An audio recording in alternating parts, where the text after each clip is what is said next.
Ray Kurzweil, directeur de l'ingénierie chez Google depuis 2012, est une des figures de proue du transhumanisme, un promoteur enthousiaste de l'intelligence artificielle. Il a été le cofondateur de l'université La Singularité qui s'est donné pour mission de préparer la transformation du monde et de l'humanité grâce au développement exponentiel des technologies. Il veut ainsi que s'ouvre une nouvelle page de l'histoire de l'humanité, celle qui permettra aux humains de devenir des transhumains couplés à des ordinateurs qui leur ouvriront instantanément un cosmos interconnecté, inondé dans leur chair de microdispositifs réparateurs, indifférents au vieillissement jusqu'à l'immortalité.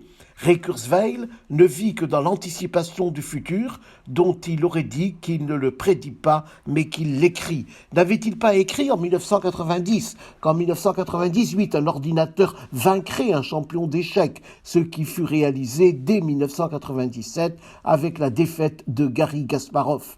Certes, la ferveur de Kurzweil a parfois été excessive, par exemple quand il écrivit en 2005 qu'avant la fin de la décennie, les ordinateurs comme objets physiques disparaîtraient et seraient inclus dans les lunettes et les vêtements, permettant aux utilisateurs d'être immergés dans une réalité virtuelle. Mais il est vrai que les smartphones se tiennent aujourd'hui dans le creux d'une main. Parmi les prédictions à plus long terme, certaines indiquent de manière éloquente ce que pourrait être un monde transhumanisé, selon Kurzweil, ne serait-ce que pour méditer sur l'attrait ou la crainte qu'il pourrait susciter.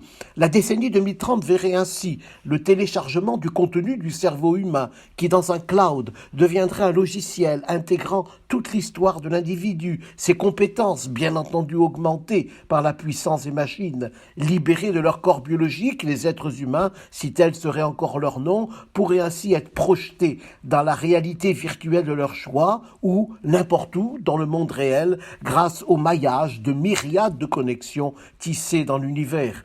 La vie de l'homme, du cyborg, serait celle du logiciel, donc indéfinie et même reproductible. Mais le corps biologique ne serait pas pour autant négligé. Des nanodispositifs, que l'on pourrait appeler nanorobots, interagiraient avec les signaux entrants et sortants des cellules cérébrales, transformant le monde environnant au gré des désirs de chacun, construisant ainsi une conscience de soi et du monde à la carte. Des nanorobots habiteront progressivement le corps à partir des années 2030 pour veiller à la santé. Les années 2040 ouvriraient l'horizon de l'immortalité. La singularité verrait son accomplissement en 2045 quand l'intelligence effective sera multipliée par 1 milliard de fois en fusionnant avec l'intelligence artificielle. Reste à savoir si ce monde, annoncé par Ray Kurzweil, sera vivable. On aimerait aussi savoir ce qu'il adviendra des arbres, des plantes, des animaux, de la terre enfin, qui constitue l'écrin de la vie.